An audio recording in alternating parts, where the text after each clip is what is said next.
हैं जिनको टमाटर पता है कि दर्जन है और अंडे किलो में आते हैं, तो वो आपकी और मेरी या गरीब आवाम के मसाइल क्या समझेंगे। मैं तो इसको जो दिया है वो बजट ही नहीं मानती, वो बस एक डिक्टेशन हो सकती है, उसमें IMF को खुश करने के लिए इन्होंने वो किए, लेकिन उसमें कुछ भी नहीं है। जैसे कि मैंने बोला कि सिर्फ अगर 15 या 20 रुपए डॉलर अभी बढ़ जाए तो ये सारे बजट जो उन्होंने इतने एदाद व शुमार की एक बिल्डिंग बनाई हुई है वो ज़मीन बोस हो जाएगी, कुछ भी नहीं है इसमें, क्योंकि गर्दनों में सरिया डाला हुआ है। और मैं यही है कि आप अपनी गर्मी में खड़े होकर यहाँ पर ड्यूटी कर रहे हैं और अंदर गुची और अरमानी, पर अब तो गुची अरमानी भी पुराना हो गया, तो बढ़िया ब्रांड आ गया। 70 सालों का सबसे अच्छा बजट करार दिया इसे, आप कह रही हैं अच्छा नहीं है। क्यों मुसद्दिक मलिक सर्टिफाइड सच्चे हैं, आप यकीन करते हैं उन पे बोलने को, तो कुछ भी बोल रहे हैं आप। आगे कौन सी रॉकेट साइंस आप हमें समझाने की कोशिश कर रहे हैं। मुझे सिर्फ ये बता दें मेरे बजट के किसी भी एदादो शुमार, इनके जो इशारिये और IMF ने ये बोला वो बोला, इस रेटिंग में ये आए, मुझे सिर्फ ये बता दें क्या आवाम को साफ़ पानी पीने को है, क्या 18 घंटे और 24 घंटे की लोड शेडिंग ख़त्म होगी, क्या एक इंसान जाके इज़्ज़त से अपनी रोटी कमा सकेगा। क्या मैं अपने कराची की बात कर रही हूँ, जमजमा की गलियों में 14-15 साल की लड़कियाँ रात को 12 बजे नहीं खड़ी होंगी।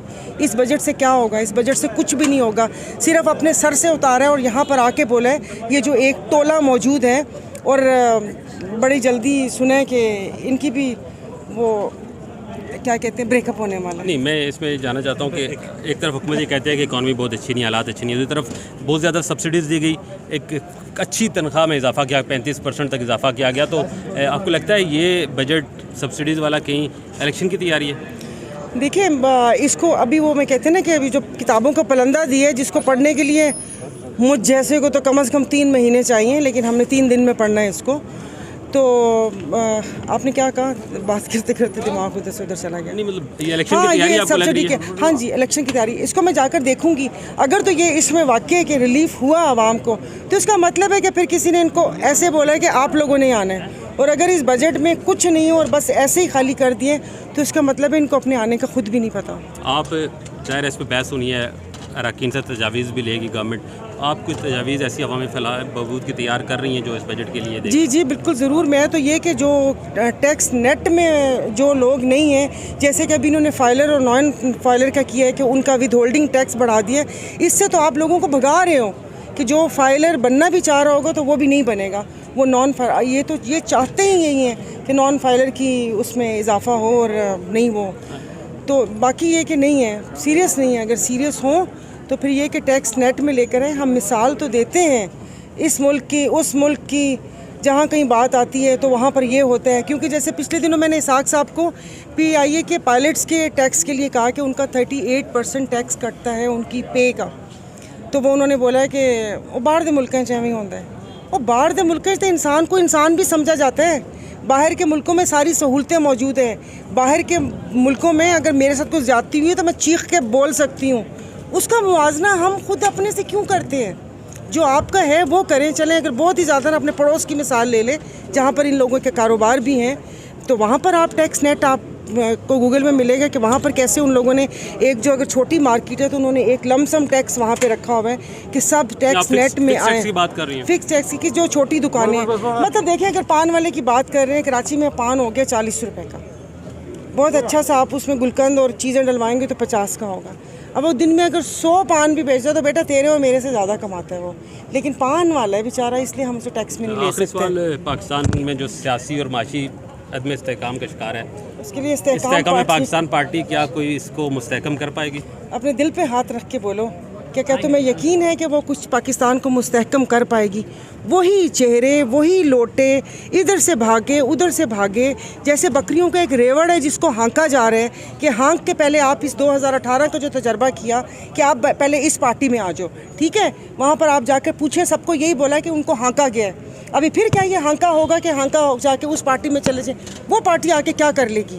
मतलब आप वहाँ पर देखें अलीम खान, जिसका आप सब लोगों को पता है, फवाद चौधरी, जो पार्टियां बदल बदल के अब वो उस पार्टी चौहान, फवाद चौधरी कल बड़े परेशान लग रहे थे, चेहरे उनके वो सब ड्रामे हैं और समझ भी नहीं आ रही कि ज़ाहिर है अवाम में जाएंगे तो वोट तो नहीं मिलेंगे, कुछ भी है ज़ाहिर है आप एक है तो सही, तो वो बस ऐसे दिखाने का कि मुझे बड़ा दुख होगा, तो ये ऐसे होता है, आपको नहीं पता, देखा नहीं है। एक वो क्या कहते हैं सस्ता टुट्टा पुट्टा आशिक भी ऐसी ही एक्टिंग करता है थैंक यू कि मैंने तेरा यार उनसे पूछें मैडम वो उनसे पूछे ना मुसद्दिक मलिक साहब से कि उनको ऐसा क्या लगा है कि ये वो 75 साल का तारीखी बजट है। हो गया आपका जवाब। चलो चलो अगर आप देखें तो ये कि होना चाहिए, देखिए रियासत माँ की तरह होती है, इनको हर चीज़ पे नज़र इनकी होनी चाहिए। ये नहीं कि अगर यहाँ पर एहतजाज हुए तो आपने पकड़ के बढ़ाया, बाकी लोगों को भी देखना चाहिए कि क्या है। और ये कि फैक्ट्री वर्कर्स को और उनको भी फैक्ट्री मालकान को पाबंद करना चाहिए कि बेगार कैंप ना समझें कि ओजड़ी कैंप लगा हुआ है और लोगों को 12-12 हज़ार रुपये में पूरा दिन आप बिठा के काम करवाते हो, वो नहीं होना चाहिए। लेकिन ये बातें तब समझ आएँ कि जिन्होंने ये हालात देखे हुए हों। आपने ये इलेक्शन ईयर का बजट दिया, हमने तो अपनी तरफ से एक रिस्पॉन्सिबल बजट दिया है। कैसे दिया है? अमीर लोगों के लिए जो मरात हर दफ़ा हर बजट में होती हैं उन सबको काट दिया गया है। पिछले बजट्स के अंदर एक टर्फ का प्रोग्राम था, कितना था? 6 से 8 बिलियन डॉलर का था। उससे कितने लोग मुस्तफ़ीद हुए? 50 भी नहीं हुए। यानी मुल्क का 6 बिलियन डॉलर जो है वो चंद हाथों में दे दिया गया, चंद सेठों को, 100, 50, 150 सेठों को दे दिया गया। इस दफ़ा कोई प्रोग्राम नज़र आया आपको? ये वो पैसे हैं जो काट के गरीब आदमी को दिए गए हैं। तो छोटे छोटे कारोबार करने के लिए 20-25 लाख रुपए के कारोबार करने के लिए तमाम रकूम जो हैं, तमाम सहूलियात जो हैं, वो 20-25 लाख रुपए से नया एक दरमियाने तबके का एक बच्चा, एक बच्ची जो एक मिडिल क्लास या लोअर मिडिल क्लास ख़ानदान से निकले हैं, कॉलेज से निकले हैं, उनके जहन में आइडियाज़ हैं, वो कारोबार शुरू करना चाहते हैं और वो कारोबार 2 महीने में शुरू हो सकता है, उनके लिए पैसे रखे गए। किसी सेठ के लिए है कोई पैसा? तो सेठ के लिए अगर पैसा होता जो इलेक्शन में फंडिंग करते हैं तो आप कहते हैं ये इलेक्शन ईयर का बजट है, ये गरीब आदमी का बजट है। सर मेरा सवाल जी था, आपने मेरा सवाल पूरा सुना नहीं है। मैं माफ़ी चाहता हूँ, मैं आप सुन लेता हूँ। सर बजट ईयर का आप इलेक्शन, क्योंकि काफ़ी मुश्किल हालात में आप ये बजट पेश करने जा रहे हैं। आप ये कहते हैं कि आपने अपनी सियासत रियासत के लिए कुर्बान की है, तो आपने उस आवाम को कहाँ पे रिलीज? मैंने आपको बताया है कहाँ कहाँ दिया है। नंबर 1, बिस्प को बढ़ा दिया गया है ताकि गरीब आदमी जो है, जो बिल्कुल बेरोज़गार है, जिसको एब्जेक्ट पुअर कहते हैं, उसको सहूलत दी जा सके, उसको ज़िंदा रहने के मौके फराहम किए जा सके। ये नंबर 1 है। नंबर 2 ये है कि वो लोअर मिडिल क्लास का तबका जो है या मिडिल क्लास का तबका जो है उसको 2 मुख्तलिफ आप समझ लें एरियाज़ के अंदर तकसीम कर दिया गया है। एक है आपका दही इलाका और एक है आपका शहरी इलाका। दही इलाकों के अंदर आपकी जितनी पैदावार होती है, आम की, आड़ू की, खुबानी की, सब ज़ाया हो जाती। 30 से 40% फसल आपने देखा है या ज़मीन पे गली सड़ी पड़ी होती है या दरख्तों पे वो ख़त्म हो जाती है और किसान उसको ला ही नहीं सकता है, मंडी तक भी नहीं ला सकता है। तो अब उनको पैसे दिए जा रहे हैं कि छोटी छोटी चीज़ें, पल्प करने के कारखाना लगा लें या कैन करने का कारखाना लगा लें या अचार बनाने का कारखाना लगा लें या जैम बनाने का छोटा सा एक कारखाना, बड़े कारखाने की बात नहीं कर रहा, छोटा कारखाना लगा लें या उसको पैक करके ट्रांसपोर्ट करने के लिए कोई सहूलत पैदा कर लें। उसके लिए पैसे दिए गए हैं ताकि दही इलाकों में एक इनकलाब आ जाए।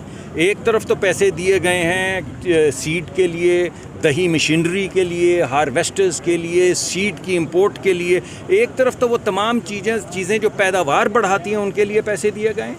दूसरी तरफ वो जो पैदावार ज़ाया हो जाती है उसको आगे बढ़ाने के लिए, उसके ज़रिए एक्सपोर्ट बढ़ाने के लिए, किसान को एक्सपोर्टर बनाने के लिए, किसान को मैन्युफैक्चरर बनाने के लिए, छोटे दर्जे का मैन्युफैक्चरर बनाने के लिए सहूलत दी गई है। ये स्ट्रैटेजी दही इलाकों की। और शहरी इलाकों की स्ट्रैटेजी क्या है कि हमने तमाम जो इक्विपमेंट था आईटी रिलेटेड, यानी जो मुश्किल पड़ती थी, जो टैक्सेस थे, कस्टम ड्यूटीज़ थी, उनको घटा दिया है ताकि जो हमारे बच्चे बच्चियां जो हैं वो कंप्यूटर्स अपने इस्तेमाल करते हुए बैनुल-अक़वामी मंडी में आईटी सर्विसेज फराहम की जा सकें। आईटी सर्विसेज की जो टैक्स थी मेरे ख्याल में कोई 2.25% की, शायद, मैं परसेंटेज मुझे याद नहीं है, अभी मैं देख के आपको बता देता हूँ, वो ख़त्म हो रही थी।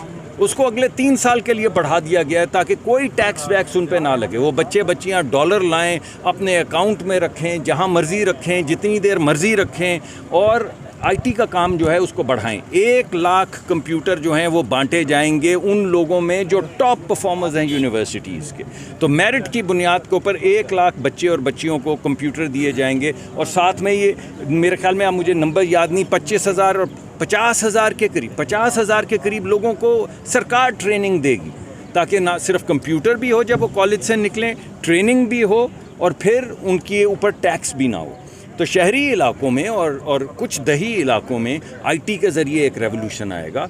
और इसी तरह शहरी इलाकों में, जैसे दही इलाकों में है, छोटे छोटे कारोबार करने के लिए 25 लाख 30 लाख 50 लाख रुपए तक के वो दिए कर्जाजात दिए जाएंगे।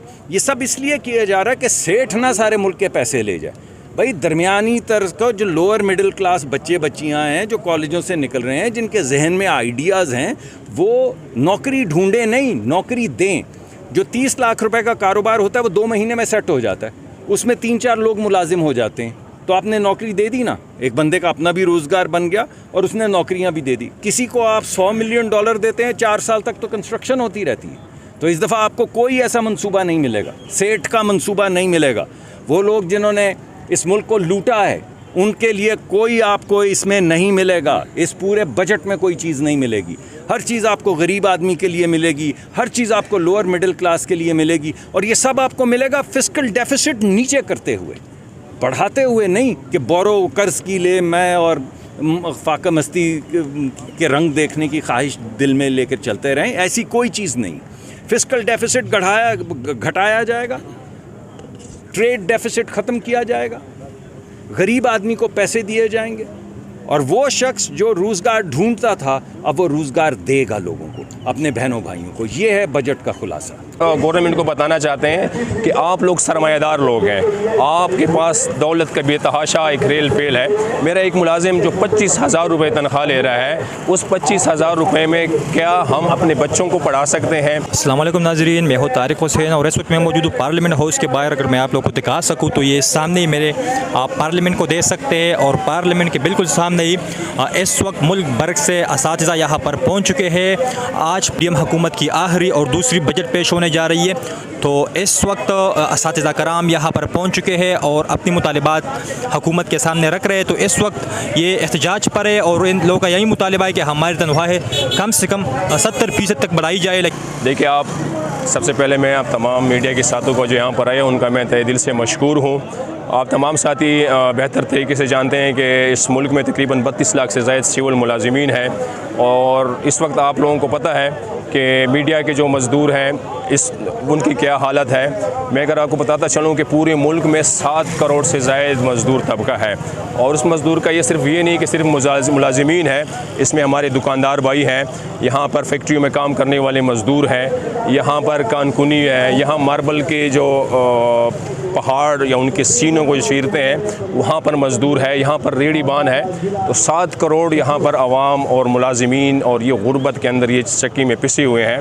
तो हमारा हुकूमत वक्त से यही मुतालबा है कि जो पिछले हुकूमत थी और पिछले साल जो हमारे साथ पिछली गवर्नमेंट का एक मुआहिदा था कि जितनी भी ये महरूम तबका है इनका 70% जो तनख्वाहें हैं, जो डिस्पैरिटी है, उनको आप लोग बढ़ाया जाए। तो हम हुकूमत से हम यह भी अब आज भी मुतालबा कर रहे हैं, पहले भी ये हमारा मुतालबा था कि जो 70% पे एंड पेंशन कमीशन के जो मुतालबात है उसको फौरी तौर पर पूरा किया जाए। हाउस रेंट जो है 2007 से अभी तक फ्रीज़ है, तो हाउस रेंट भी फिलफोर उसको डबल किया जाए। इसी तरह हमारे मेडिकल के जो अलाउंसेस है जो बहुत माकूल है और मैं हुकूमत को बचाना चाहता हूँ कि 1 से 16 का जो मुलाजिम है वो 2-2.5-3 हज़ार रुपये मेडिकल अलाउंस उसको दिया जाता है। तो हुकूमत मुझे बताए कि क्या एक डॉक्टर का भी फ़ीस जो है वो भी 2-2.5 हज़ार रुपये से ज़्यादा है, तो वहाँ पर टेस्ट भी होते हैं, वहाँ दवाई भी लेनी पड़ती है।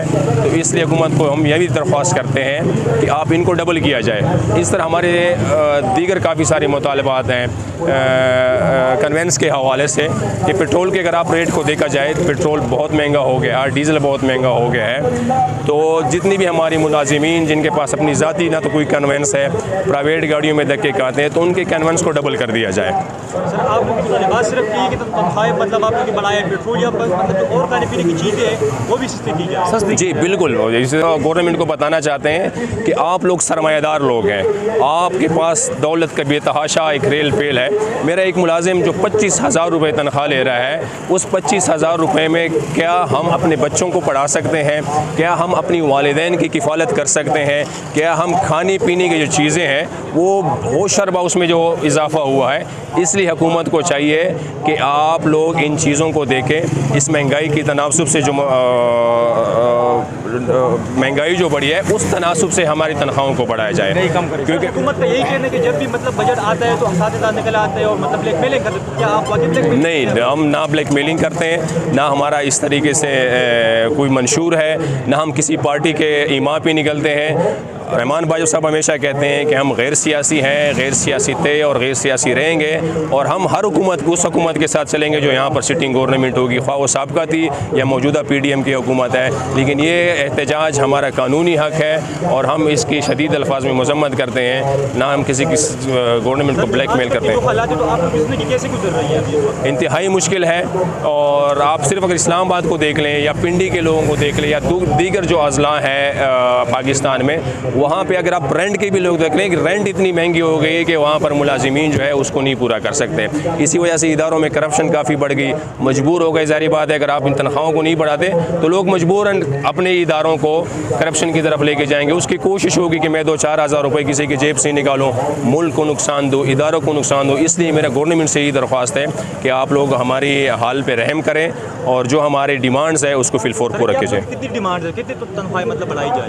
गवर्नमेंट से जो हमारी जो डिमांड थी हमने ऐसी चीज़ें पे करे थे, जिस तरह मैं पहले बताया कि जो पे एंड पेंशन है जो सिफारिशात दी है उन पे वो लोग अमल करें। अभी तो खबर आ रही है कि 35% तनख्वाहें बढ़ाई है। बिल्कुल बढ़ाई है, लेकिन इसमें अगर मैं कहूँ कि एक कहावत है कि ये ऊँट के मुँह में ज़ेरे के बराबर है या आटे में नमक के बराबर भी नहीं है। अगर आप देख लें कि 2 महीने पहले पिछली गवर्नमेंट ने ऐलान किया था 150% एग्जेक्टिव लॉस बढ़ाने का, वो 2 महीने यही सेक्रेटरीट के लोग यही ब्यूरोक्रेसी ले रही है, और ठीक 2 हफ्ते पहले 100% मज़ीद बढ़ाई है। तो मुझे बताएं कि 250% अगर वो लोग ये ब्यूरोक्रेट अपने लिए तनख्वाहें बढ़ा सकते हैं तो मेरा एक जो महरूम तबका है उनके लिए क्यों नहीं कर सकते? ये मेरा हुकूमत से सवाल है। सर, आप लोगों की जो डिमांड है अगर वो पूरी नहीं की तो फिर आप लोगों ने क्या करना? हम इंशाल्लाह बैठे रहेंगे, आएंगे, एहतजाजी भी करेंगे। जब तक मुतालिबात हमारी पूरे नहीं होंगे हम यहाँ पर इंशाल्लाह पुरअमन एहतजाज हमेशा जारी रखेंगे।